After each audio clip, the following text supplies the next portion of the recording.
ৰকিবুল হোসেন যতে যাব মুৰ্দাবাদ দিয়ক গোবেক দিয়ক জুতা জুতা সেটনে দলিয়ক আৰু বিজেপি এই কাৰণত নাপায় আমাৰ হিয়াৰ আমুঠু জুবিন গাৰ্গক ন্যায় দিব পৰা নাই যিজন মুখ্যমন্ত্ৰীয়ে কৈছে আমি ইলেকশ্যনৰ আগতে যদি আমি জুবিন গাৰ্গক ন্যায় দিব পৰা নাই জনগোষ্ঠীৰ জনজাতিকৰণ কথাটো উঠাছিল কিন্তু দেখা গ'ল যেখন প্ৰতিবেদন আজি বিধানসভাত আনিলে এই প্ৰতিবেদনখন দিল্লীলৈ কিয় নপঠালে এখন চৰকাৰক ৰাইজে এবাৰ আমাৰ জনগোষ্ঠীয়ে উচিত শিক্ষা দিব কাৰণ কিয়নো আমাক বাৰ বাৰ ইলেকশ্যন আহিলে আমাৰ জনগোষ্ঠীক বাৰ বাৰ ঠকি থকা হয় অসমত চলিছে এতিয়া নিৰ্বাচনী বতাহ সকলোকে নমস্কাৰ জনাইছোঁ নতুন এটা ভিডিঅ'লৈ আশা কৰোঁ সকলো ভালে কুশলে আছে অসমত যিহেতু নিৰ্বাচন একেবাৰে চমু চাপি আহিলে তাকে লৈ এতিয়া প্ৰতিটো চেনেলতে টক শ্ব' পাতি আছে আৰু এই টক শ্ব'বিলাকত আমি দেখিবলৈ পাইছোঁ বহুতে ছয় জনগোষ্ঠীক জনজাতিকৰণ নিদিয়া হৈ প্ৰশ্ন উঠাইছে লগতে আমাৰ হিয়াৰ আমঠু জুবিন দাই ন্যায় পোৱা নাই সেই ন্যায়ক লৈও কিন্তু প্ৰশ্ন উঠাইছে বিৰোধী পক্ষই সাহসী পক্ষক প্ৰশ্ন কৰিছে আৰু সাহসী পক্ষই কি উত্তৰ দিছে এই গোটেই ভিডিঅ'টো চালে আপোনালোকে গম পাব গতিকে লৈ বলক ভিডিঅ'টো মাজলৈ যাওঁ মই বিজেপি সুধিব খুজিছোঁ যে আপোনালোকে কি কয় যে এইবাৰ বিশেষকৈ ধুবুৰী জিলাত বিজেপিৰ প্ৰভাৱ কেনেকুৱা কাৰণ 5টা সমষ্টিত আপোনালোকৰ এইবাৰ দখলত নাই কি হবে যে আপোনালোকে এইবাৰ বিজেপিক কিয় ভোট দিয়া উচিত ৰাইজে বিজেপিক আকোৱালি লৈছে আৰু ৰাইজে বিজেপিক 100% ভোট দিব আৰু আমালোকৰ মূল যিখিনি এজেণ্ডা সেইখিনি উন্নয়ন বিজেপিৰ নেতৃত্বত অসম চৰকাৰৰ সৰ্বকালৰ সৰ্বশ্ৰেষ্ঠ মুখ্যমন্ত্ৰী মাননীয় হেমন্ত বিশ্ব শৰ্মাৰ নেতৃত্বত অসমৰ উন্নতি সাধন হৈছে মানুহে প্ৰত্যক্ষভাৱে দেখি আছে সেইকাৰণে সমগ্ৰ ৰাইজ এতিয়া ভাৰতীয় জনতা পাৰ্টি আকোৱালি লৈছে আৰু আগন্তুক বিধানসভা নিৰ্বাচনত এই আমাৰ ধুবুৰী ডিষ্ট্ৰিক্টত আমি বিপুল হাৰে ভাৰতীয় জনতা পাৰ্টিক ভোট দিম আৰু ভাৰতীয় জনতা পাৰ্টিক জয়যুক্ত কৰিম নিশ্চয় এয়া বিজেপিৰ দাবী উন্নয়ন যিটো আমি দেখিছোঁ যে বিভিন্ন স্থানত বিশেষকৈ উন্নয়নৰ এইবাৰ কাৰ্ডখন লৈ বিজেপিয়ে নিৰ্বাচনত যুঁজিব আৰু তেওঁলোকে উন্নয়নৰ স্বাৰ্থতেই আৰু মুখ্যমন্ত্ৰী ডক্টৰ হিমন্ত বিশ্ব শৰ্মাৰ কাৰ্যকুশলতাৰ বাবে ভোট দিব বুলি তেওঁলোকে আশা কৰিছে মই AIDFৰ ওচৰলৈ আহিব খুজিছোঁ যে আপোনালোকে বিশেষকৈ এটা প্ৰভাৱ আছে জিলাখনত যে এইবাৰ বিশেষকৈ AIDFকেই ৰাইজে ভোট দিয়াটো আপোনালোকে কিয় বিচাৰে AIDFক ভোট দিয়াৰ কাৰণে ৰাইজে সিদ্ধান্ত ইতিমধ্যে থিৰাং কৰিছে এই কাৰণে কাৰণ AIDFে ধুবুৰীৰ যিখিনি ডেভেলপমেণ্ট কৰিছে হিষ্ট্ৰী অফ ধুবুৰী ক'বলৈ গ'লে আপুনি এইখিনি কথা বাস্তৱ মুখত আপুনি ক'বলৈ গ'লে ধুবুৰী ফুলবাৰী ব্ৰিজৰ নিচিনা ডাঙৰ এটা ব্ৰিজ যিটো সপোন অসমৰ কোনো ৰাজনৈতিক নেতাই দেখা নাছিলে সেইটো AIDFৰ জনপ্ৰিয় নেতা মৌলানা বদৰুদ্দিন আজমল সাহেব দেখিছিল আজি আপুনি ৰিভাইভ কৰিবলৈ গ'লে ৰূপসী এয়াৰপৰ্টটো আমাৰ ওচৰত আপুনি চাওক একেবাৰে অন্ধকাৰত একেবাৰে সোমাই থকা ৰিভাইভ কৰা এয়াৰপৰ্টটো অসমৰ ভিতৰত ৰূপসী এয়াৰপৰ্ট আপুনি ৰেলৱে ষ্টেচনৰ কথাটো চাই লওক ধুবুৰীৰ পৰা আমাৰ যিখিনি নতুন ৰেলৰ যিটো নতুন যাত্ৰা যিটো দিগন্ত একেবাৰে সন্পৰা এটা সময়ত আছিলে সেইটো পুনৰ ৰিভাইভ কৰাৰ কাৰণে মৌলানা বদৰুদ্দিন আজমল ডাঙৰীয়াই পাৰ্লিয়ামেণ্টত তেওঁ নখ জোকাৰি কৈছিল সেই সময়ৰ সমস্যাখিনি প্ৰতিটো সমস্যা সমাধানৰ ক্ষেত্ৰত তেওঁ এটা অগ্ৰণী ভূমিকা লৈছিল আৰু যিখন স্থানত আমি বহি আছোঁ এইখন গৌৰীপুৰ সমষ্টিৰ ঐতিহাসিক গৌৰীপুৰ এই গৌৰীপুৰ চহৰত আপুনি চাওক যিমানখিনি চকুখনে যিমান ৰাস্তা পদূলি চাইছে ইয়াৰ পিছফালে পিভিলিয়নটো আপুনি চাই লওক এইটো গৌৰীপুৰ সমষ্টিৰ বিধায়ক নিজানুৰ ৰহমান AIDFৰ বিধায়ক তেওঁ কৰা কাম ইয়াত আপোনাৰ বিউটিফিকেশ্যনৰ কাম চলি আছে আপোনাৰ সন্মুখৰ কথাখিনি মই কৈছোঁ ইয়াত বিউটিফিকেশ্যনৰ পৰা 1 কোটি টকাৰ কাম বিধায়ক নিজানুৰ ৰহমানৰ তত্ত্বাৱধানত হৈছে আৰু ধুবুৰী জিলাত ক'বলৈ গ'লে হিষ্ট্ৰী অফ ইণ্ডিয়া বুলি ক'বলৈ গ'লে history of Gauripur history of Dhubri AIDFৰ বিধায়কসকলে যিমান কাম কৰিবলৈ সক্ষম হৈছে আজিৰ দিনত যিমান শাসকীয় দল ইয়াত আছিলে আপুনি জানে প্ৰায় 75 ইয়াৰ্ছ কাৰ্যকাল কংগ্ৰেছ দল শেষ কৰিছিল এতিয়া ৰুলিং গভৰ্ণমেণ্টৰ কাম কৰিছিল কিন্তু তুলনামূলকভাৱে আমি ধুবুৰী জিলাত বিশেষকৈ ধুবুৰী আৰু গৌৰীপুৰত বিলিচিপাৰাত যিমানখিনি কাম কৰিবলৈ সক্ষম হৈছে AIDFৰ বিধায়ক আজিলৈকে সৰ্বসাধাৰণ ৰাইজত যিমান কাম কৰিছে কোনো দলৰ কোনো বিধায়ক আজি কৰিবলৈ সক্ষম হোৱা নাই তাৰ কাৰণে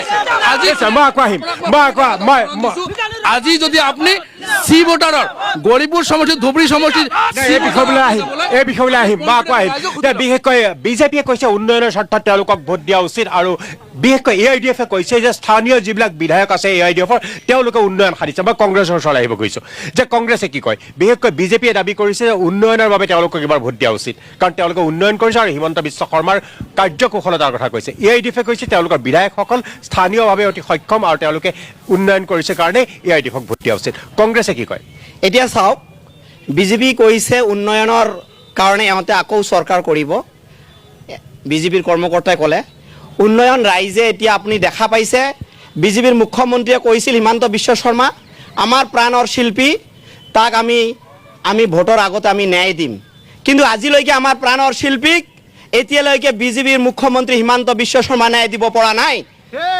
আমাৰ মুখ্যমন্ত্ৰী যিজন আছে এখেতে কি উন্নয়ন কৰিছে? 1 লাখ কোটি টকা ঋণ কৰি আমাৰ জনসাধাৰণক বন্ধকত থৈছে আৰু আমাৰ যিখিনি আমাৰ খাদ্য সামগ্ৰীৰ পৰা ধৰি গেছৰ পৰা ধৰি চিলিণ্ডাৰৰ পৰা যিমান আৱশ্যকীয় খাদ্য বস্তুৰ সামগ্ৰী আছে সেইখিনি মানে হাৰকে বৃদ্ধি কৰিছে দামত। সেইটোৱে ইহঁতৰ উন্নতি। গতিকে এইবাৰ আপুনি চাব অসমত আমাৰ মিত্ৰজোঁট অসমত কংগ্ৰেছ চৰকাৰ গৌৰৱ গগৈ নেতৃত্বত হ'ব। আপোনালোকে আপাৰত দেখা পাইছে ইতিমধ্যে বিজেপিৰ মাজত ইমান খং উঠিছে আপোনালোকে দেখা পাইছে। আৰু বিজেপি এই কাৰণত নাপায়, আমাৰ হিয়াৰ আমুঠু জুবিন গাৰ্গক ন্যায় দিব পৰা নাই। যিজন মুখ্যমন্ত্ৰীয়ে কৈছে আমি ইলেকশ্যনৰ আগতে যদি আমি জুবিন গাৰ্গক ন্যায় দিব পৰা নাই, যদি আমি এখানে কৈছে দাদা শুনক, মুখ্যমন্ত্ৰী নিজে কৈছে যে আপোনালোকে ফেচবুক লাইভ আপোনাৰ তাতে আপোনাৰ নিজৰ চেনেলে দিও আমি দেখা পাইছো। মুখ্যমন্ত্ৰী নিজে কৈছে যে আপোনালোকে শিষ্টাচাৰ শিকক, আপোনাৰ টাইমত আমি মাত মাতা নাই। আপোনালোকে বিশেষকৈ কংগ্ৰেছৰ এটাই দাবী যে জুবিন গাৰ্গৰ প্ৰতি ন্যায় এইটো বিশেষকৈ কংগ্ৰেছে কৈছে ন্যায় দিব পৰা নাই বুলি কৈছে। আৰু দ্বিতীয় কৈছে ঋণৰ বোজা। মই দল সংগঠন যে ইউডিএফৰ কৰ্মীজনে কৈছিলে যে নিজানুৰ ৰহমানে আমাৰ এইখিনি উন্নয়ন কৰিছে। মই এটা কথা কম কাৰ্যকৰ্তাক বিজেপিৰ আৰু ইউডিএফৰ, আপোনালোকে শিষ্টাচাৰ শিকক। আপোনালোকে যেতিয়া মাত মাতিছিল আমাৰ কংগ্ৰেছে ভদ্ৰতা সৈতে আছিলে। নিশ্চয় মই দল সংগঠনৰ মই আহিম, মই দল সংগঠনৰ আছে, মই দল সংগঠনৰ চলাই কিন্তু আপোনাৰ পৰিচয় দি কওক এইবাৰ ইছ্যু কি হ'ব? হয়, মই অভিভক্ত গোৱালপাৰা আক্ৰাছুৰ সভাপতি প্ৰদীপ ৰায়। ইতিমধ্যে চাক এইখন চৰকাৰে আমাৰ বিজেপি গভৰ্ণমেণ্টখনে যে সেইটো সময়ত আমাৰ জনগোষ্ঠীৰ জনজাতিকৰণৰ কথাটো উঠাইছিল, কিন্তু দেখা গ'ল যেখন প্ৰতিবেদন আজি বিধানসভাত আনিলে এই প্ৰতিবেদনখন দিল্লীলৈ কিয় নপঠালে? তেওঁলোকে তো বিধানসভাত এখন প্ৰতিবেদন আনিছিলে, কিয় নপঠালে দিল্লীলৈ? এইখন চৰকাৰক ৰাইজে এবাৰ আমাৰ জনগোষ্ঠীয়ে উচিত শিক্ষা দিব। কাৰণ কিয়নো আমাক বাৰ বাৰ ইলেকশ্যন আহিলে আমাৰ জনগোষ্ঠীক বাৰ বাৰ ঠকি থকা হয়। যেতিয়া ইলেকশ্যন আহিব লোকসভা তেতিয়া ক'ব আমি 6 জনগোষ্ঠীৰ জনজাতিকৰণ কৰিম, যেতিয়া বিধানসভা আহিব তেতিয়া ক'ব 6 জনগোষ্ঠীৰ জনজাতিকৰণ কৰিম। কিন্তু এইবুলি দেখা গ'ল 2019 চনত ৰাজনাথ সিং ডাঙৰীয়াই তেতিয়া এখন লোকসভা ৰাজ্যসভাত বিল আনিছিলে জনগোষ্ঠীটোৰ জনজাতিকৰণ কৰিব, কিন্তু ফোপোলা হৈ গ'ল, একো নাই। তাৰপিছত দেখা গ'ল সেইদিনাখন বিধানসভাত এখন প্ৰতিবেদন আনিলে কিন্তু দিল্লীলৈ নপঠালে। এইখন চৰকাৰ প্ৰতাৰণা চৰকাৰ, কোনোবা জনগোষ্ঠীৰ প্ৰতাৰক। মই এই বিষয়টো মই আৰু বহুকেইটা দল সংগঠন আমাৰ মাজত আছে, মই আহিম অগপক সুধিব কৈছো। কথা হ'ল কি যে যেটো কথা হৈছে কংগ্ৰেছ আৰু যেটো এডিএফ যেটো কৈছে, আমাৰ কথা হ'ল কি যে 75 বছৰ কংগ্ৰেছৰ কোনো একো কাম কৰা নাই। যেটো 75 বছৰ কংগ্ৰেছ 10 বছৰ আমাৰ এজিপি গভৰ্ণমেণ্ট 10 বছৰ কাম কৰি দেখা দিছে। আৰু এডিএফ যেটো কথা কৈছে এমএলএ উন্নয়ন কৈছে 15 বছৰৰ বদল দিনত বলে একো কাম কৰা নাই। আমাৰ এজিপি বিজেপি গভৰ্ণমেণ্ট আমাৰ মুখ্যমন্ত্ৰী যেটো কাম কৰিছে সব মানে অৰুণোদয় আঁচনিৰ পৰা আৰম্ভ কৰি ঘৰৰ পৰা আৰম্ভ কৰি প্ৰত্যেক আমাৰ ফুলবাৰী ব্ৰিজৰ পৰা আৰম্ভ কৰি আমাৰ ধুবুৰী মেডিকেল কলেজৰ আৰম্ভ কৰাৰ পৰাই আমাৰ এই গৰুপুৰ অভাৰব্ৰিজ আৰম্ভ কৰি প্ৰত্যেক অসমত ৰাস্তা ঘাট গোটেই ডেভেলপ কৰিছে এজিপি গভৰ্ণমেণ্ট। আৰু এইবিলাক যিবিলাক ভুৱা কথা কৈছে। নিশ্চয় মই বিজেপিক সুধিব খুজিছো, বিজেপিক এটা কথা সুধিব খুজিছো যে কৈছে যে জুবিন গাৰ্গৰ প্ৰতি ন্যায় বৰ্তমান চৰকাৰ দিব নোৱাৰিলে, আৰু দ্বিতীয় আপোনালোকে ঋণৰ বোজা জাপি দিছে বুলি কৈছে। একদম মিছা কথা। আমাৰ ভাৰতীয় জনতা পাৰ্টিৰ সন্মানীয় মুখ্যমন্ত্ৰী যশস্বী মুখ্যমন্ত্ৰীৰ নেতৃত্বত জুবিন গাৰ্গৰ যিমানখিনি প্ৰচেছ চলি আছে তাৰ নেতৃত্বত চলি আছে। আৰু অলপ আগত যে আমাৰ ইউডিএফৰ কৰ্মীজনে যে ক'লে ইয়াত বিউটিফিকেশ্যনৰ কাম হৈছে, 5 বছৰ ধৰি এইটো এতিয়ালৈকে ইউচি দিব পৰা নাই। কিহৰ কি ইউটিলাইজেশ্যনৰ কাম হৈছে? কংগ্ৰেছৰ ক্ষেত্ৰত মই এটা কথা কৈ আছোঁ, 75 স্বাধীনতাৰ পিছত আজিলৈকে 15 বছৰ বাদ দি কংগ্ৰেছৰ MP আছিলে, ইয়াত অকল হিন্দু মুছলমান আৰু দাঙ্গা হৈছিলে তেতিয়া। এতিয়া আৰু নহয়, হিমন্ত বিশ্ব শৰ্মাৰ নেতৃত্বত ভাৰতীয় জনতা পাৰ্টিৰ চৰকাৰ থকালৈকে এতিয়া নহয়। কংগ্ৰেছ অকল দাঙ্গা কৰিছে, কৰাপশ্যন কৰিছে, এইবিলাকৰ বাহিৰে কংগ্ৰেছে একো কৰা নাই। নিশ্চয় মই AIDFৰ ওচৰলৈ পুনৰবাৰ আহিব খুজিছোঁ যে বিশেষকৈ কৈছে যে যিটো বিউটিফিকেশ্যনৰ কাম আপোনালোকে দাবী কৰিছে বুলি সেইটো বিশেষকৈ বিজেপিয়ে নস্বাত কৰিছে। বিজেপিয়ে বিউটিফিকেশ্যনৰ কামৰ ইউচি দিয়া নাই, ৰেছপনচিবিলিটি কোন? ডিপাৰ্টমেণ্ট অথৰিটি আছে নহয়, এইটো MLA এজন ইউচি নিদিয়ে ন, তেওঁ জনা বুজা মানুহ কি এইবিলাক কথা ক'ব লাগে? এইটো মিউনিচিপালিটি বৰ্ডক সোধক। এইটো ডাইৰেক্টৰ আপোনাৰ যোৱা লোকসভা নিৰ্বাচনত আপোনালোক পৰাজিত হোৱাৰ কাৰণ কি? যোৱা লোকসভা নিৰ্বাচনত আপোনালোক পৰাজিত হোৱাৰ কাৰণ কি? পৰাজিত হোৱাৰ কাৰণটো আছিলে এটাই পৰাজিত বুলি ভাবিলে আপোনালোকে জানি ৰাখক, এটা ঢেউ আছিলে গোটেই ভাৰতবৰ্ষত এটা ঢেউ উঠিছিল যে এইবাৰ নৰেন্দ্ৰ মোদী ডাঙৰীয়াক চেণ্ট্ৰেলৰ পৰা উৎখাত কৰিব লাগে আৰু ৰাহুল গান্ধী ডাঙৰীয়াক প্ৰাইম মিনিষ্টাৰ বনাব লাগে। সেই স্বাৰ্থত হয়তো ধুবুৰী জিলাৰ কিছু একাংশ সংখ্যালঘু মানুহৰ সিদ্ধান্ত আছিল। ৰকিবুল হাছানক চাই ভোট দিয়া নাই, তেওঁ এটা মোদী বিৰোধী এটা ঢেউ আছিলে। এই ঢেউৰ পক্ষত আমাৰ এই যিহেতু ধুবুৰী জিলাখন সংখ্যালঘু অধ্যুষিত এৰিয়া হয়, সেইকাৰণে মানুহখিনি ভোটদান কৰিছে। কিন্তু আজিৰ দিনত সেইটো বাস্তৱত নহ'ল। আপুনি জানে গোটেই ভাৰতবৰ্ষৰ ভিতৰত অযোগ্য সাংসদ হিচাপে পৰিচিত হৈছে। গোটেই হিষ্ট্ৰী অফ ইণ্ডিয়া বুলি ক'ব লাগে, তেওঁ এজন অসক্য সাংসদ বুলি সকলো ষ্টাফ। আজিৰ দিনত আপুনি চাওক, আপুনি শ্ৰীভোটৰৰ এইবিলাক নেতাকৰ্মীৰ আপুনি ইণ্টাৰভিউ নোলোৱাকৈ মই আপোনাক পোনে কৈছোঁ, আপুনি লগতলৈ মাজত ৰাইজৰ মাজত সোমাই যাওক। আজিৰ দিনত সৰ্ববৃহৎ এজন মানে ক'বলৈ গ'লে অযোগ্য সাংসদ হিচাপে পৰিচিত হৈছে ৰকিবুল হাছান ডাঙৰীয়া। আজি ইয়াৰ উত্তৰ আপোনাৰ নিশ্চয় কংগ্ৰেছৰ বিচাৰিম। মই পুনৰ দীঘলীয়া নকৰিব, আৰু আহিব। মই দল সংগঠন আছে, বহু দল সংগঠন আছে, দল সংগঠনৰ পৰা মই আপোনাক সুধিব খুজিছোঁ, আপোনাৰ পৰিচয় দিশত বিশেষকৈ ধুবুৰী জিলাত আপুনি অৰাজনৈতিক সংগঠনৰ যে ইছ্যু কি, এবাৰ কি চাই ভোট দিব এবাৰ ধুবুৰীত? নমস্কাৰ, মই আফজলুৰ ৰহমান, সভাপতি সদৌ অসম গৰিয়ামৰী দেশী জাতি পৰিষদ ধুবুৰী জিলা সমিতি। কথা হ'ল উন্নয়ন এটা অনগয়িং প্ৰচেছ। চৰকাৰ আহিব, চৰকাৰ যাব, উন্নয়ন চলি থাকিব। কিন্তু কথা হ'ল জাতি জনগোষ্ঠীৰ কি উন্নতি হ'ল? ধুবুৰী জিলাত আমাৰ দেশী জনগোষ্ঠী দুটা সমষ্টিত প্ৰাধান্য আছে। বিগত বৰ্তমানৰ চৰকাৰখন, হিমন্ত বিশ্ব শৰ্মা ডাঙৰীয়াৰ চৰকাৰখন, তেখেতে কয় গৰিয়ামৰীয়া দেশীসকল খিলঞ্জীয়া মানুহ হয়, তেখেত চাৰ্টিফিকেট নিদিয়াকৈ কিন্তু আমি খিলঞ্জীয়া মানুহ। কিন্তু এতিয়া কথা হ'ল গৰিয়ামৰীয়া দেশীসকলৰ কি উন্নয়ন হ'ল? সৰ্বান্ন চৰকাৰৰ দিনত 100 কোটি টকা আমাৰ জৰীপৰ কাৰণে ঘোষণা কৰিছিলে, কিন্তু আজিলৈকে জৰীপ নহ'ল। মাননীয় মুখ্যমন্ত্ৰী মহোদয়ৰ দিনত মুখ্যমন্ত্ৰীৰ দিনত আমাৰ জৰীপ হোৱা কথা আছিল, এতিয়াও হৈ নুঠিল। আমাৰ গৰিয়ামৰীয়া দেশী মানুহ মাটিৰ পট্টা কিয় নাপালে? তেখেতে খিলঞ্জীয়াকৈ ঢাক ঢোল বজায়, কিন্তু আমি কিন্তু আজিৰ দিনতো উচ্ছৃত হৈ আছোঁ। আজি বঙৰাত এই ৰোজাৰ মাহত আমাৰ মুখ্যমন্ত্ৰীয়ে খিলঞ্জীয়া উন্নয়ন কৰিছোঁ বুলি কৈছে। এই বঙৰাত মই কৈ লওঁ, এই বঙৰাত আমাৰ গৰিয়া মানুহ উচ্ছেদ হ'ল, কিন্তু গৰিয়া মানুহখিনিক ভালদৰে সংস্থাপন দিয়া নহ'ল। তিৰপালৰ তলত তেখেতে ঈদ পালন কৰিব লগা হ'ল। মাননীয় মুখ্যমন্ত্ৰী মহোদয় ঠিকে আছে, যথেষ্টখিনি চেষ্টা কৰিছে, চাব কমিটি বনাইছে, বিভিন্ন চিন্তা কৰিছে উন্নয়নৰ কাৰণে, কিন্তু হিচাপত কোনটো উন্নয়ন আমাৰ হ'ল? হিচাপত আমাৰ এটা উন্নয়ন নহ'ল। আমি মাননীয় মুখ্যমন্ত্ৰী মহোদয় ক'ব বিচাৰিছোঁ, যদি আপুনি খিলঞ্জীয়া বুলি স্বীকৃতি দিছে আৰু যদি খিলঞ্জীয়া বুলি আমাক হৃদয়ৰে আপুনি আমাৰ হৃদয়গম আপুনি কৰে, তেতিয়াহ'লে আমাৰ উন্নয়ন গ্ৰাছৰুট লেভেলৰ পৰা হ'ব লাগিব। আজি আমাৰ মানুহ অৰুণোদয়ৰ পৰা কিয় বঞ্চিত হৈছে? সীমিত সংখ্যক মানুহ কিয় পাইছে? এই ভেদভাৱক আমি বিৰোধ কৰিছোঁ। তাৰ লগে লগে মাননীয় মুখ্যমন্ত্ৰী মহোদয় আৰু বিজেপি দলক আমি ক'ব বিচাৰিছোঁ যে গৌৰীপুৰ সমষ্টি আৰু ধুবুৰী সমষ্টি দুটা সমষ্টি আছে, আমাৰ দেশী অধ্যুষিত বা দেশী প্ৰাধান্য থকা সমষ্টি। কিন্তু এই দুটা সমষ্টিত যদি আমাক খিলঞ্জীয়া বুলি ভাবে বা আমাক মৰম কৰে, তেতিয়াহ'লে ধুবুৰী সমষ্টিত দেশী প্ৰধান সমষ্টিত কিয় এজন দেশী মানুহক টিকেট দিয়া নহ'ল? কিয় গৌৰীপুৰ সমষ্টিত এজন দেশী মানুহক টিকেট দিয়া নহ'ল? মাননীয় মুখ্যমন্ত্ৰী আৰু বিজেপি দল আৰু ইয়াত থকা বিজেপিৰ কৰ্মীসকললৈ মোৰ প্ৰশ্ন আছে, ইয়াৰ উত্তৰ তেখেতসকলে দিব লাগিব। তাৰ লগে লগে কংগ্ৰেছ দলটোলৈ আমাৰ প্ৰশ্ন আছে। এই ৰকিবুল হুছেইন ডাঙৰীয়া, আমি তেতিয়াৰ সময়ত মাননীয় মুখ্যমন্ত্ৰী প্ৰয়াত তৰুণ গগৈ দেৱক আমি মেমোৰাণ্ডাম দিব গৈছোঁ, গৰিয়ামৰীয়া দেশী মানুহখিনি উন্নয়ন হ'ব লাগে। এই ৰকিবুল হুছেইন ডাঙৰীয়াই কিন্তু আমাৰ হাতৰ পৰা আমাৰ মেমোৰাণ্ডাম কাঢ়ি লৈ দলিয়াই পেলাই দিছে। মই আজি ইয়াৰ পৰা মই দেশী সমাজক ক'ব বিচাৰিছোঁ, দেশী সমাজক অনুৰোধ কৰিছোঁ, ৰকিবুল হুছেইন য'তে যাব মুৰ্দাবাদ দিয়ক, গো বেক দিয়ক, জোতা চেণ্ডেলে দলিয়ক। আৰু মই ক'ব বিচাৰিছোঁ মই ইয়াৰ উত্তৰ বিচাৰিম। বিশেষকৈ মই আহিম আৰু দল সংগঠন আছে, তেওঁলোকৰ ওচৰলৈ যাওঁ, মই সুধিম। মই দল সংগঠন আছে, বিশেষকৈ কোচ ৰাজবংশী দল সংগঠনৰ লোক আছে, বিশেষকৈ গৰিয়ামৰীয়া দেশীসকলৰ এটাই অভিযোগ যে তেওঁলোকক খিলঞ্জীয়া বুলি স্বীকৃতি দিয়াৰ পিছতো তেওঁলোকক সা সুবিধা দিয়া নাই আৰু তেওঁলোকক ৰাজনৈতিকভাৱে বঞ্চিত কৰাৰ অভিযোগ আনিছে গৰিয়ামৰীয়া দেশী এই জনগোষ্ঠীয় লোকসকলে, যে কৈছে যে ৰাজনৈতিকভাৱেও তেওঁলোকক বঞ্চিত কৰাৰ অভিযোগ আহিছে।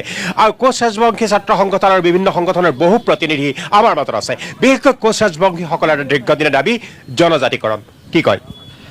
হয়, যেহেতু আজিৰ ইয়াত উপস্থিত আছে আমাৰ শাসকীয় দলৰ কৰ্মকৰ্তাসকল, ইয়াত উপস্থিত আছে কংগ্ৰেছৰ কৰ্মকৰ্তাসকল, লগতে উপস্থিত আছে ইউডিএফৰ কৰ্মকৰ্তাসকল।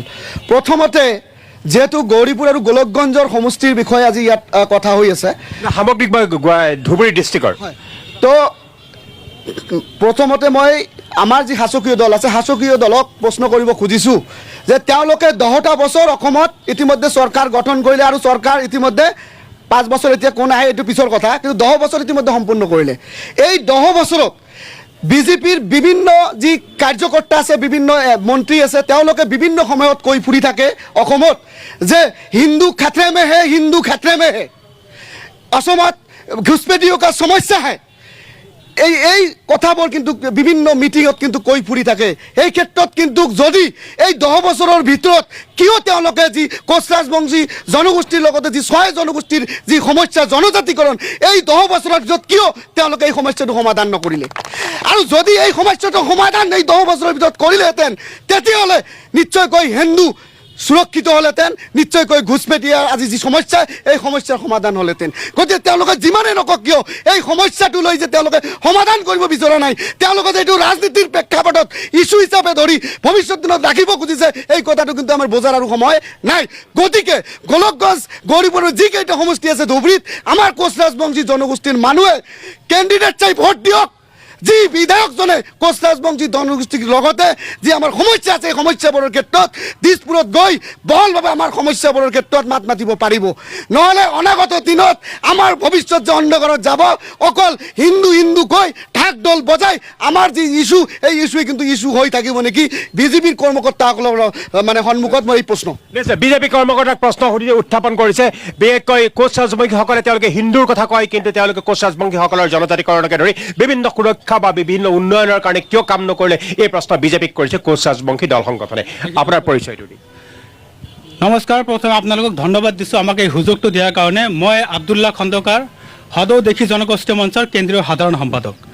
মই ইয়াত ক'ব বিচাৰিছোঁ আমাৰ দেশী মানুহখিনি এটা বৃহৎ জনগোষ্ঠী নহয়, বিশেষকৈ আমাৰ ধুবুৰী কিছু পৰিমাণে গোৱালপাৰা, মুঠ কথা অবিভক্ত গোৱালপাৰা জিলাত আমি সীমিত। আমি য'তে আছোঁ থুপ খাই আছোঁ, এইকাৰণে 2-3টা সমষ্টিত আমাৰ ভোটাৰখিনি নিৰ্ণায়ক। প্ৰত্যেক জাতি জনগোষ্ঠীৰ যেনেকৈ এম্বিশ্যন আকাংক্ষা থাকে যে আমাৰো কথা আমাৰ প্ৰতিনিধি মানে বিধানসভাত যাওক বা লোকসভাত যাওক, আমাক মৰ্মবেদনা আমাৰ ইছ্যুবোৰ উত্থাপন কৰক, আমিও তেনেকৈ বিচাৰিছোঁ। মই ইয়াত 2টা পইণ্ট ক'ম 2টা দলক কেন্দ্ৰ কৰি।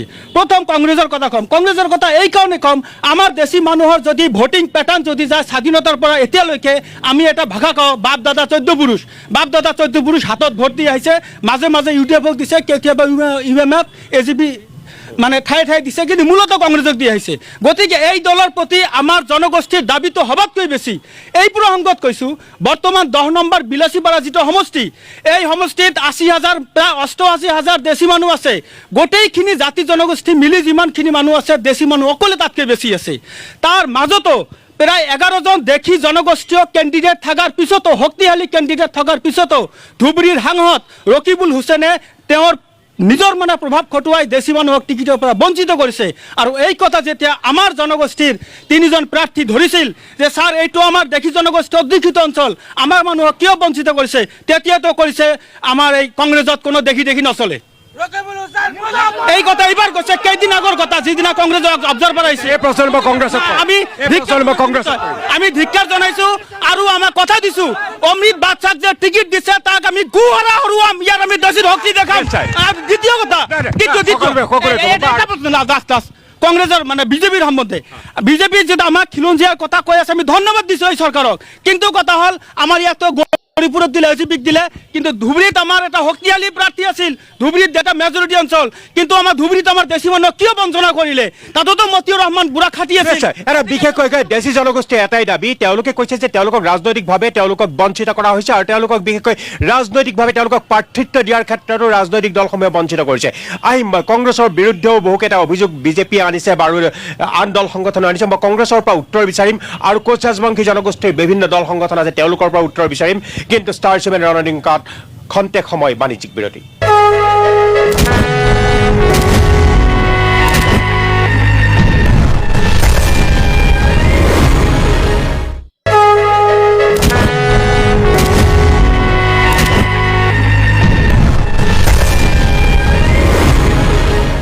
খন্তেক বাণিজ্যিক বিৰতিৰ পিছত মই প্ৰাঞ্জল ফুকন পুনৰ উভতি আহিছোঁ ষ্টাৰ 7 ৰণংকালৈ। মই পুনৰবাৰ কংগ্ৰেছৰ ওচৰলৈ আহিছোঁ, কাৰণ কংগ্ৰেছক বিভিন্ন ক্ষেত্ৰত সমালোচনা কৰা হৈছে।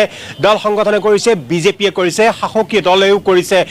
কিন্তু এটা কথা মই প্ৰথমতে আপোনাক সুধিব খুজিছোঁ। প্ৰথম কথা, বিজেপি এটা অভিযোগ আনিছিলে কংগ্ৰেছৰ বিৰুদ্ধে যে কংগ্ৰেছৰ দিনত সাম্প্ৰদায়িক সংঘৰ্ষৰ সৃষ্টি কৰা হৈছিল আৰু বিজেপিয়ে সেইটো হ'বলৈ দিয়া নাই বুলি কৈছে। ইয়াৰ পোনপটীয়া উত্তৰটো কংগ্ৰেছে কি দিব? আপুনি বিগত দিনৰ কংগ্ৰেছৰ শাসনকালবিলাক চাব। আমাৰ প্ৰয়াত মুখ্যমন্ত্ৰী তৰুণ গগৈ ডাঙৰীয়া মুখেৰে শব্দবিলাক আৰু তেওঁলোকৰ বৰ্তমানৰ মুখ্যমন্ত্ৰী যিজন আছে, সংবিধানৰ নামত শপত খাই এজন মুখ্যমন্ত্ৰীৰ পৰা কেনেকুৱা বাক্যশাল প্ৰকাশ পায়, সেইবিলাক বস্তু ৰাইজে গম পাইছে ইতিমধ্যে যে সাম্প্ৰদায়িকতা কোনে সৃষ্টি কৰিছে, ধৰ্মৰ নামত ৰাজনীতি কোনে সৃষ্টি কৰিছে, বিভাজনৰ ৰাজনীতি কোনে সৃষ্টি কৰিছে। আজি তেওঁলোকে উন্নয়নৰ কথা কৈছে। আজি উন্নয়ন কাৰ হৈছে? আম্বানী, আদানী আৰু হিমন্ত বিশ্ব শৰ্মা পৰিয়ালৰ উন্নতি হৈছে। গোটেই অসম ঋণত জৰুলা হৈ গৈছে। মোৰ বন্ধুবৰ্গে কৈছে ঋণত জৰুলা। আজি পেট্ৰল কিমান কয়? আপুনি গুৱাহাটীৰ পৰা ধুবুৰীলৈ আহিছে, পেট্ৰল কিমানকৈ কিনিছে আপুনি নিজে ভুক্তভোগী। গতিকে সামগ্ৰিকভাৱে উন্নয়ন ক'ত হৈছে? উন্নয়নৰ নামত ফবুলা। এওঁলোকে ঢাক দল বজাই গোটেই মানুহক একেলগে কৰি মহিলাসকলক দূৰ দূৰণিৰ পৰা আনি 10,000 টকাৰ চেক দিবলৈ 5 কিলোমিটাৰ 10 কিলোমিটাৰৰ পৰা দূৰতকৈ আনি এখন সভাপতিৰ চেক পইচা দিয়ে। এয়াই হৈছে উন্নতি বিজেপিৰ। আৰু আমাৰ AIUDFৰ সতীৰ্থ বন্ধুৱে কৈছে যে AIUDF দল বিগত 10 বছৰত যিমান উন্নতি কৰিছে, সেই উন্নতি কোনো ৰাজনৈতিক দলে কৰা নাই। মই আপোনাক এইটোহে কেনেকৈ শুধৰাই দিব বিচাৰিছোঁ, সৰণি কৰি দিব বিচাৰিছোঁ AIUDFৰ। যদি ইমানে উন্নতি কৰিছে ধুবুৰীৰ ৰাইজে কিয় তেওঁলোকৰ সুপ্ৰিম বদৰুদ্দিন আজমল চাহাবক 10 লাখ ভোটৰ ব্যৱধানত পৃথিৱীৰ ভিতৰত ৰকিবুল হুছেইন ডাঙৰীয়াই জনমত দি পেলাই তেওঁলোকক সাংসদক বিদায় দিছে? 2 নম্বৰ কথা হ'ল যে তেওঁলোকৰ এইখন সমষ্টিত শুনাৰ ধৈৰ্য ৰাখক, ক'বলৈ দিয়ক। ব্যৰ্থতা কিয় ক'বলৈ নিদিয়ে? আজি এইখন য'ত আপুনি থিয় হৈ আছে, এইখন গৌৰীপুৰ সমষ্টিৰ অন্তৰ্ভুক্ত আছিল, কিন্তু এই ব্যৰ্থ বিধায়কজনে এইখন জাগা আজি ৰাখিব নোৱাৰিলে। বিগত 10 বছৰে বিধানসভাৰ মজিয়াত শুই থাকি হিয়ালৰ দৰে শুই থাকি পাৰ কৰিলে। উন্নয়নৰ নামত ফবলা। যিজন বিধায়কে নিজৰ চাৰ্কল অফিচখন ধুবুৰী জিলাত আছে, এতিয়ালৈকে স্থানান্তৰিত কৰিব পৰা নাই, সেইজন বিধায়কে আগন্তুক দিনত কি সমস্যা সমাধান কৰিব? ৰাইজে সিদ্ধান্ত লৈছে এই AIUDFক গৌৰীপুৰ সমষ্টিৰ পৰা উৎখাত কৰিব আৰু বিদায় দিব 2026। বিশেষকৈ AIUDFক গৌৰীপুৰ সমষ্টিৰ পৰা উৎখাত কৰাৰ মই আহিম। আৰু এজন ধৰ্মীয় সংখ্যালঘু সংগঠনৰ এজন নেতা আমাৰ মাজত আছে। আপোনাৰ পৰিচয় দি কওক যে ধুবুৰীত এইবাৰ কি ইছ্যু কি? প্ৰথমে আমি নামনি অসম সংখ্যালঘু সংগ্ৰাম পৰিষদে আজি আপোনালোকে যি প্ৰাগ নিউজৰ ফালৰ পৰা অনুষ্ঠান আয়োজন কৰিছে, এইটো আমি আপোনালোকক শুভেচ্ছা জ্ঞাপন কৰিছোঁ। কিন্তু আপোনালোকৰ মাধ্যম যোগেদি আমি এই অসমৰ বা নামনি অসমৰ যি পৰিস্থিতি, সেইটো আমি প্ৰকাশ পাব বুলি আশা প্ৰদান কৰিছোঁ। আৰু আপোনালোকে জানে যে আমি ইমান দিনে কৈ আছিলোঁ যে বিশ্বৰ ভিতৰত আটাইতকৈ সৰ্বশ্ৰেষ্ঠ মিথ্যাবাদী আৰু আপোনাৰ শ্ৰেষ্ঠ যি আমাৰ বিজেপিৰ সাম্প্ৰদায়িক মন্তব্য, এই মন্তব্যৰ আমি দৈনিক বিৰোধিতা কৰি আহিছিলোঁ। আপোনালোকে জানে যে আমি নামনি অসম সংখ্যালঘু সংগ্ৰাম পৰিষদে বিভিন্ন সময়ত আমাৰ উন্নয়নৰ হকে আমি মাত মাতি আহিছিলোঁ। কিন্তু ঠিক একে সময়তে বিজেপিৰ যি সাম্প্ৰদায়িক মন্তব্য, এই বিজেপিৰ যিগৰাকী মুখ্যমন্ত্ৰী, এই মুখ্যমন্ত্ৰীগৰাকীয়ে সৰ্বকালৰ সৰ্বশ্ৰেষ্ঠ মুখ্যমন্ত্ৰী যি বিষয়ত পাইছে, সেইটো হ'ল সাম্প্ৰদায়িকতা। সাম্প্ৰদায়িকতাৰ ক্ষেত্ৰত সৰ্ববৃহৎ এটা দল হ'ল বিজেপি চৰকাৰ। আৰু সেই বিজেপি চৰকাৰৰ লগত সুৰ মিলাই আমাৰ কংগ্ৰেছেও কিন্তু আমাৰ বহুত ক্ষতি কৰিছে। আপোনালোকৰ জৰিয়তে আৰু এটা কথা ক'ব খুজিছোঁ যে আচলতে এই কংগ্ৰেছক আমি যোৱা লোকসভা সময়ত আপোনাৰ 10 লাখ ভোটত আমি জয়যুক্ত কৰি মৌলানা বদৰুদ্দিন আজমল চাহাবক আমি হৰুৱাই দিছিলোঁ। আৰু আমাৰ লক্ষ্য হৈছিল আমাৰ সমষ্টিত উন্নত হ'ব। কিন্তু বিশেষ ধৰণে আমাৰ সমষ্টিত কোনো ধৰণে এতিয়ালৈকে উন্নত হোৱা নাই। তাৰ পৰিৱৰ্তে লোকসভা সন্মানীয় সদস্যগৰাকীয়ে তেওঁ পাৰ্লিয়ামেণ্টত গৈ ক্ৰামৰ কথা মন্তব্য কৰিছে। ক্ৰাম আমাৰ উন্নত হয় নেকি? ক্ৰাম খেলি আমাৰ কি উপকাৰ হ'ব? ইয়াৰ উত্তৰটো মই বিচাৰোঁ। মই ইয়াৰ উত্তৰটো মই বিচাৰিম, বিজেপিৰ পৰা বিচাৰিম। একচুৱেলি যে 10 লাখত জিকিছে ৰকিবুল হুছেইন, ঠিকেই আছে। আজি যেটো ইলেকশ্যন হ'লে 15 লাখত হাৰিব। ৰকিবুল হুছেইনৰ নিচিনা অপদাৰ্থ অযোগ্য ব্যক্তি গোটেই পৃথিৱীত নাই। মাইনৰিটিৰ হৈ কাম কৰিব নোৱাৰিব, জিন্দিগিত কৰিব নোৱাৰিব। কংগ্ৰেছৰ যিমান মাইনৰিটি মুছলমান নেতা আছে, গোটেই জীৱন তৰুণ গগৈৰ ওচৰত যাই দালালি কৰিছে। মুছলমানৰ হৈ কেতিয়াও তেখেতে মাত নামাতে। অতি দুৰ্ভাগ্যজনক কথা যে ভাৰত স্বাধীন হোৱাৰ পিছত 70 বছৰত কংগ্ৰেছে আমাৰ মুছলমানক ন্যায় দিয়া নাই। আপোনালোকে জুবিন দাৰ ন্যায় দেওয়াৰ কথা কয়, আমিও বিচাৰোঁ জুবিন দাৰ ন্যায় হ'ব লাগে। আপোনালোকৰ অভিশাপ আছে মুছলমানৰ। কংগ্ৰেছে 70 বছৰত মুছলমানক ন্যায় দিব পৰা নাই। ৰাইজে হাসি আছে যে জুবিনৰ ন্যায় আপোনালোকে কেতিয়া দিব নোৱাৰিব। এইবিলাক লেকচাৰ মাৰিলে নহ'ব। আপোনালোকৰ যিমান কংগ্ৰেছৰ প্ৰাৰ্থী আছে এনেকুৱা বিপুল ভোটত হাৰিব, ৰাজনীতি পাহৰি যাব ৰকিবুল হুছেইন। ধন্যবাদ।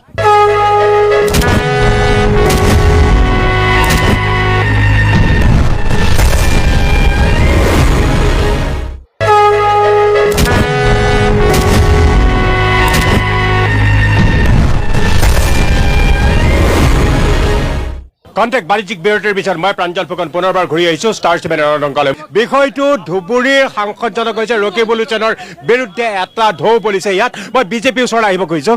মোৰ এটাই বক্তব্য যে আমাৰ কংগ্ৰেছৰ এজন সন্মানীয় বক্তাই ইতিমধ্যে ক'লে যে হিন্দু মুছলিমৰ যিটো বিভাজন এইটো আমাৰ ভাৰতীয় জনতা পাৰ্টি হিন্দু মুছলিম আমাৰ চৰকাৰে কৰি আছে।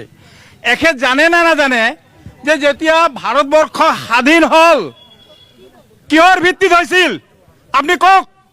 1947, প্ৰায়ৰ 1947। আপুনি জানে নেকি যে হিন্দুস্তান পাকিস্তান কিহৰ ভিত্তিত হ'ল? আপোনালোকে বীজ বৈ থৈ গৈছে ইয়াত হিন্দু মুছলিমৰ। আজি আমাৰ সন্মানীয় আমাৰ হিমন্ত বিশ্ব শৰ্মা ছাৰ যি কয় on the basis of that politics, আপোনালোকে কি কয়? মহিলাক বিজেপিৰ মহিলাক, কাৰণ এইবাৰ এটা কথা, এইবাৰ বিশেষকৈ এটা কথা ওলাইছে যে আপোনালোকৰ মহিলা উদ্যমিতাকে ধৰি অৰুণোদয় বিভিন্ন আঁচনি মহিলাসকলৰ কাৰণে দিছে, যে আপোনালোকে ভাবেনে যে অসমৰ মহিলাই এইবাৰ বিজেপিকে ভোট দিব? নিশ্চয়কৈ অসমৰ মহিলাসকলে নামি আহিব ভোটদান কেন্দ্ৰত আৰু বিজেপিক বিপুল ভোটত জয়যুক্ত কৰিব।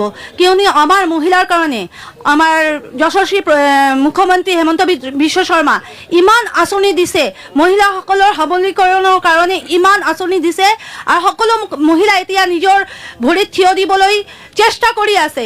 এনেকুৱা চৰকাৰ আগত কোনো চৰকাৰে এনেকুৱা মহিলাৰ কাৰণে ভবা নাই। সেইকাৰণে আমি ভাবোঁ সকলো মহিলাই আমাৰ হিমন্ত বিশ্ব শৰ্মাক জয়যুক্ত কৰিবই।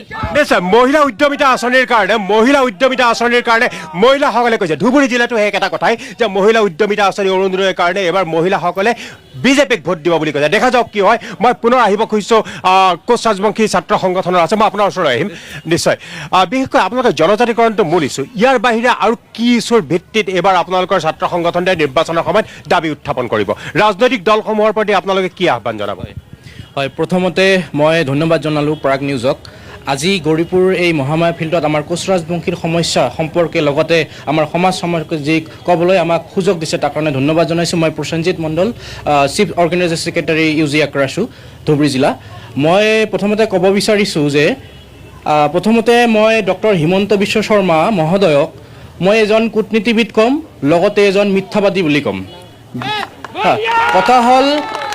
কথা হ'ল যে আজি ধুবুৰী জিলাৰ গোলগঞ্জ সমষ্টিৰ আজি যিখন কলাক্ষেত্ৰ সৰ্বানন্দ সোণোৱালদেৱে তাতে কৰি থৈ গৈছে, সেই কলাক্ষেত্ৰখন আজিলৈকে কিয় আধৰুৱা হৈ আছে? প্ৰথম প্ৰশ্ন। আজি আমাৰ সেই কলাক্ষেত্ৰখন লগতে তাত থকা যিটো চিলাৰৰ মূৰ্তি, সেই মূৰ্তিটো কেনেকুৱা অৱস্থাত আছে আপোনালোকে চাব। আমাক লাজ লাগে, লগতে আমাক বেয়া লাগে যে তাত এখন ইমান ডাঙৰ এখন কলাক্ষেত্ৰ আজিলৈকে ইমান উপেক্ষিত হৈ আছে, তাত থকা ঘৰবোৰত অনৈতিক কাম চলে। আপোনালোকে চাব, আপোনালোকে সাংবাদিকসকলক মই অনুৰোধ জনাইছোঁ, তাত আপোনালোকে যাওক, তাত ৰিপৰ্ট কৰক, ঘৰবিলাকক সোমাওক, তাত দেখিব যে তাত অনৈতিক কাৰ্যকলাপৰ যি চিত্ৰ দেখিলে বেয়া লাগে, তাত এনেকুৱা এটা অৱস্থা। লগতে আমাৰ সন্মানীয় নৰেন্দ্ৰ মোদী ডাঙৰীয়াই কৈছিল যে 6 মাহত জনজাতিকৰণ কৰিম, কিন্তু আজি 10 বছৰ পাৰ হৈ গ'ল, সেই 6 মাহৰ জনজাতিকৰণ আজি কিয় নহ'ল? লগতে ডক্টৰ হিমন্ত বিশ্ব শৰ্মা মহোদয়ে কাছখনাত কৈ গৈছিল যে 10% বাকী আছে। কিয় 10% সেই কামটো জনজাতিকৰণ কামটো কি 12 বছৰ লাগে নেকি কৰোঁতে? সেইকাৰণে কৈছোঁ যে সৰ্বশ্ৰেষ্ঠ মিছলীয়া মুখ্যমন্ত্ৰী যদি আছে ডক্টৰ হিমন্ত বিশ্ব শৰ্মা মহোদয়। মুখ্যমন্ত্ৰীৰ বিৰুদ্ধে অভিযোগ উত্থাপন কৰিছে কংগ্ৰেছৰ ওচৰলৈ মই আহিব খুজিছোঁ যে কংগ্ৰেছৰ আৰু কোনে ক'ব? কংগ্ৰেছৰ মই এটা কথাই সুধিব খুজিছোঁ যে বিশেষকৈ কৈছে এইবাৰ আঁচনি, মই মহিলাসকলক সুধিব, মহিলা উদ্যমিতা আঁচনি, অৰুণোদয় আঁচনি, এই আঁচনিসমূহ দিছে আৰু এই আঁচনিসমূহৰ ওপৰত ভিত্তি কৰি এইবাৰ মহিলাসকলে বিজেপিক ভোট দিব বুলি কৈছে। এইটো সম্পূৰ্ণৰূপে ইহঁতৰ ভুল ধাৰণা। কিয়নো যিখন আঁচনি আজি যিখিনি মহিলা আঁচনি যিখিনি কথা কৈছে, আপোনালোকে জানে হিমন্ত বিশ্ব শৰ্মা এটা মিছলীয়া মুখ্যমন্ত্ৰী। এতিয়া এখেতে কৈছে আমাৰ মুখ্যমন্ত্ৰী সৰ্বকালৰ সৰ্বশ্ৰেষ্ঠ মুখ্যমন্ত্ৰী। গতিকে যেতিয়া কংগ্ৰেছ দলৰ আমাৰ কংগ্ৰেছ দলৰে এইজন মানুহ আছিলে, ৰ'ব কথা ক'বলৈ দিয়ক। হিমন্ত বিশ্ব শৰ্মা যেতিয়া কংগ্ৰেছত আছিলে, এইজন মানুহজনে এতিয়া বিজেপিত গ'ল। এতিয়া কি এখেতৰ এতিয়া ভাল হৈ গ'ল নেকি? আমাৰ গেলা পচাখিনি আমি বিজেপিত দিছো, আমি ওলাই দিছো। আৰু যেতিয়া বিজেপিত যাব তেতিয়া হিমন্ত বিশ্ব শৰ্মা এজন দক্ষ মন্ত্ৰী হ'ব, মুখ্যমন্ত্ৰী। আমাৰেতো কংগ্ৰেছৰ আছিলে এইজন পুলি বুঢ়া, এতিয়া বিজেপিখন কোনে চলাই আছে? আমাৰে কংগ্ৰেছৰ পুলি পোখাখিনি বিজেপি চলাইছে। আপুনি নহয় ন দাদা, কওকচোন কোনজন RSSৰ মানুহে টিকেট পাইছে এইবাৰ? এটা লাজ নাই নেকি? আৰু মহিলা আঁচনি যিখিনি দিছে, এইখন আমাৰ জনতাৰ ধন, ঋণ লৈ পেলাই হিমন্ত বিশ্ব শৰ্মাই আজি মহিলাৰ উদ্যমী আঁচনিখিনি দিছে। গতিকে ৰাইজে জানে আমাৰ প্ৰতিজন ছাত্ৰ ছাত্ৰী, প্ৰতিজন ল'ৰা ছোৱালীক বন্ধকত সহমত হৈছে। 1 লাখ কোটি টকা হিমন্ত বিশ্ব শৰ্মাই 5 বছৰত ঋণ কৰিছে আৰু সৰ্বানন্দ সোণোৱালে 50,000 কোটি টকা লৈছে। এতিয়া এই 10 বছৰত প্ৰায় 1.5 লক্ষ কোটি টকা হিমন্ত বিশ্ব শৰ্মা বিজেপি চৰকাৰখনে লৈছে। এটা লাজ থকা দৰকাৰ। আমাৰ প্ৰিয় মুখ্যমন্ত্ৰী তৰুণ গগৈ, আপোনালোকে জানে 15 বছৰত মাত্ৰ 15,000 কোটি টকা ঋণ লৈ অসমক চহকী কৰি তুলিছে দাদা। আৰু গুপ্ত হত্যা বন্ধ কৰিছে, আলফাক বন্ধ কৰিছে। আমাৰ কংগ্ৰেছ দল, ভাৰতীয় জাতীয় কংগ্ৰেছ দল সাম্প্ৰদায়িক দল কেতিয়াও নহয়।